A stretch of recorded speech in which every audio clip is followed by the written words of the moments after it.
জাতীয় শহীদ সেনা দিবস আজ। পিলখানা ট্র্যাজেডির ১৬ বছর আজ।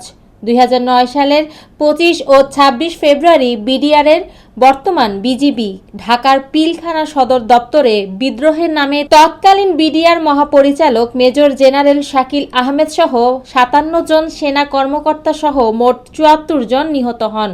বাংলাদেশের ইতিহাসে বিভীষিকাময় ও শোকাবহ এ দিনটি প্রথমবার জাতীয় শহীদ সেনা দিবস হিসেবে রাষ্ট্রীয়ভাবে পালন হতে যাচ্ছে।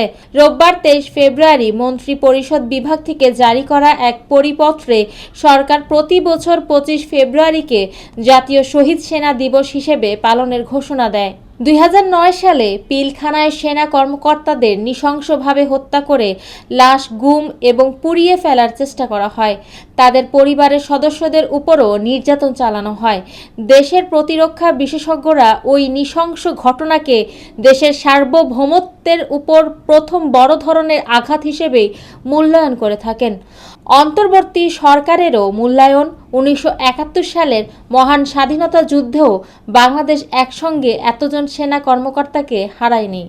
এই ভয়াবহ ঘটনায় সার্বভৌমত্ব রক্ষায় শপথ গ্রহণকারী দেশের সুরক্ষা কবচ বাংলাদেশ সেনাবাহিনী হারায় তার মেধাবী ও দেশপ্রেমিক কর্মকর্তাদের, যা সমগ্র সশস্ত্র বাহিনীর মনোবলে বিরূপ প্রভাব ফেলে। এ দিনটি শুধু বাংলাদেশ সশস্ত্র বাহিনীর জন্য নয়, পুরো জাতির জন্য শোকাবহ ও হৃদয় বিদারক।